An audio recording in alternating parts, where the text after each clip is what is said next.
Hello and welcome back to my channel, and welcome to January's wrap up for the Nicole Jones 911 design team projects and finds and favorites. I did this last month for the first time, and I had mentioned it to Nicole early on that I really wanted to do this because I use, of course, the printables in the two projects that I do specifically for my DT assignment, but I've fallen in love with printables, and I fussy cutting them as well. Actually, I love to just sit down. Sometimes, when the day is just a little bit too much, I take 15 minutes, I sit down, I fussy cut a bit, and I find it very, very calming. So there's another little advantage to you for these DigiPrints. But I really wanted to also come back and do a little bit of a review of everything that I got done in the month. And thank you so much for all of the comments that you left me last month, that you really enjoy that and you would like me to continue doing it. So I will do so for quite a while. So there we go. So here are the first two are the projects that I did actually for my assignment. This is the one that you saw just, I think, is it maybe yesterday or the day before yesterday, depending on when I actually put this up, where I used mainly here the viewfinders in 2" and 1.5" as a fun detail behind my photo, and to add a little bit of roundness to quite a geometric shaped layout. And then I just added a few little banners up here at the top. This was the first project that I did specifically for the assignments this month, and I combined this with one of my online inspired by online scrapbooking classes, and this is an idea from Nicole's Scrapathon 6. I chose to do a diagonal layout. It was all about halves and how you would basically do a layout in 2 halves, and there are so many different ways that you can do this. I love a good diagonal design, and this tends to be my go-to with a diagonal design, as I do, of course, the paper in a diagonal. I put my photo pretty much in the middle, but then I like to do sort of a diagonal, also layered cluster embellishment. So I tend to do just 2 larger clusters, and that type of design is perfect for these printables because you can tuck them in, as I did here, viewfinders, tabs, camera, arrows. I got quite a few onto this one. And then first, I guess, for me, a little bit in a diagonal design is I went to do these 2 little corner clusters as well, which I think is kind of fun. So we almost have a little bit of an X embellishment design. Wonder if we can make that a new thing.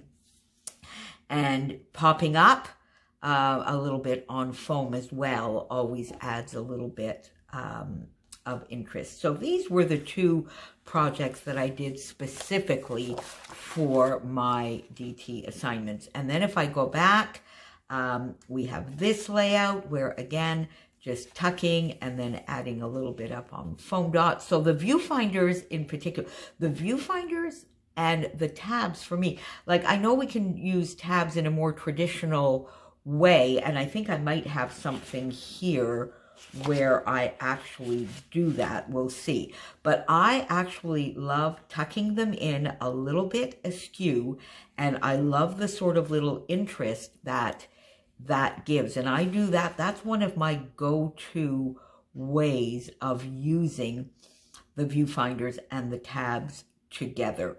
So I got that done here. This is one of my favorite layouts of the month, and I got these 2 lovely little corner and side clusters done. Popped in one of the little peppermints here, but here I use the cameras, the Sketchy cameras. By the way, if you have not discovered them or you haven't bought the Sketchy cameras, they are so useful and they are gorgeous. I'm going to get a few more. I have quite a few, but I need to get them in all the colors. So that is another, and then just another little viewfinder tucked in there, tuck, tuck, tuck. This one here, I just got some banners. Again, the viewfinders. I love this type of little embellishment as well. Very, very simple. Just sort of a linear piece here, a rectangular piece here with a little viewfinder tucked in. And I like tucking it in so that it pops out of the side as well. I find that little extra gives some fun detail. A little bit of an arrow. Then on this one, which is definitely another one of my favorite layouts this month, I just, again, used the tabs and viewfinders and gave a little bit of a diagonal feel to this page. Very little embellishment on this page because, as you can tell, I wanted a little bit the focal point to be, of course, the background. I created this for Sarah Scrapp's fun YouTube party, her 5-year anniversary, my lovely, lovely, lovely friend. So, of course, here I wanted both the background and the photo to be the focal point. So that gave me just a couple of little spots here over at the corners that just dresses it up a little bit. And you know how I am with like white or cream cardstock on its own. I need to ink, frame, or put something in the corner. And on this one, I did everything. And I just love, love, love the look. And then just here, because I had quite a few layers, different size layers, I just wanted just a couple of little elements here tucked in. And that gave me this fun little nook and cranny to add this little bit of embellishment that doesn't take away at all from the background, but just adds a little bit of lovely glitter.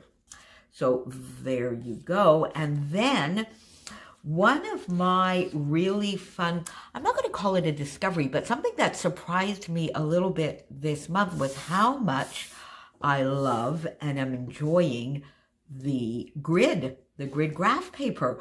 I didn't take any with my packages for the first couple of months at all. And I could see Nicole using them a lot, and I thought, okay, yeah, use them. But I didn't think that they were necessarily something that I would use a lot, but I took some, and I took in particular the medium in January this month, and I love them. I just do. And you could definitely use this as a background. I've used it as a big journaling, as you've seen, and this is a little bit of semi-hidden journaling, I guess, that I wanted. So I used the graph paper, this exact one, which is from Seasoned Spices, by the way. And I just decorated the page a little bit. So I'm sort of using it as a big journaling page, but also a little bit as a background. And then did all of my journaling. And because I wanted that a little bit hidden, I just put some vellum over it and then decorated the pocket as opposed to the vellum so that it wouldn't be too bulky in my December book. And I love it. So really fun. If you've not investigated or looked at the grid paper, I encourage you to do so because it's very, very versatile. And I think in February, if you would like me to do that, please leave me a comment down below. In February, I'm going to use it as an actual background, either to a 6x8 page or maybe even to an 8.5x11 with just a little bit, 8.5x11 with just a little bit of mixed media. And you see here, it already sort of has a little border on it. So frame it here in sort of the darker paper. Oh, I think I'm going to like that. Let me know what you think. A little bit of mixed media, an 8.5x11 page with this grid paper as a background. Tell me what you think. And if there's anything, I don't know if I've mentioned it, but I know I always tell you, if there's anything you want to see me do with these printables, please leave me a comment. But if there are any of the printables that you've either seen in the shop or you have seen being used and you're not too sure whether they would be your thing or not, please let me know. I can pop on over and get them, buy them, or get them as part of my package and use them to give you some ideas. So don't hesitate to let me know down below if there are some items in the shop that you're hesitating over and you would like to see me get and use to help you make that decision.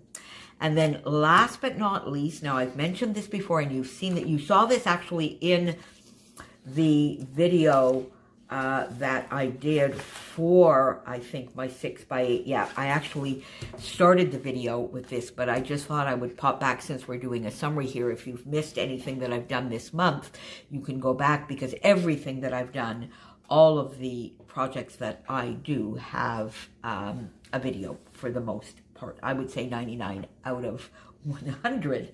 And this was just a fun thing that I did in terms of, you see these large viewfinders, which I love, and I need to get these in different colors. Ooh, and that would be awesome. A little bit of mixed media on this grid.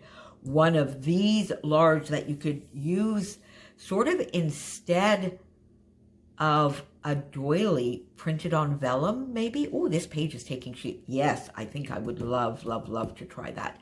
Well, these are very large. And then the next size down were the 2-inch viewfinders, which I love, 2-inch, 1.5 inch, and 1 inch. And I thought to myself, geez, I think I would like something a little bit in between that would be good on 6x8 pages, or sometimes when you want just a little bit bigger than the 2-inch.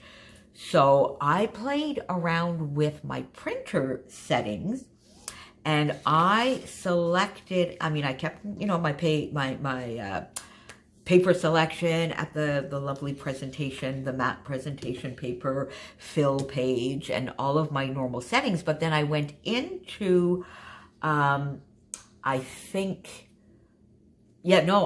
went into the fill page, and as opposed to do that, I selected 5x7. In mine, it gives me some choices. The paper choice I did at the 8.5x11, and then in the print size, or I don't remember what it's called. I'll have a look. If you need to know, I have an HP printer. If you have an HP printer and you'd like to tell me exactly what that setting was, I will let you know for sure. But I went in, and it gives, of course, full page. It gave me 8x10. 4x6, I believe, 5x7. So I chose the 5x7. And lo and behold, that gives me a whole other size and set of gorgeous viewfinders. And then if you do this with that, then the 2-inch, the 1.5 inch, and the 1 inch, you have an array of sizes for absolutely every kind of project, whether it be 12x12, 8.5x11, 6x8, 8x8. There you go. So that is my January wrap-up for the Nicole Jones 911 design team. And I will see you back here very shortly with my February haul, and we'll get to creating with some new goodies. See you soon, my friends. Thanks for being here. Bye for now.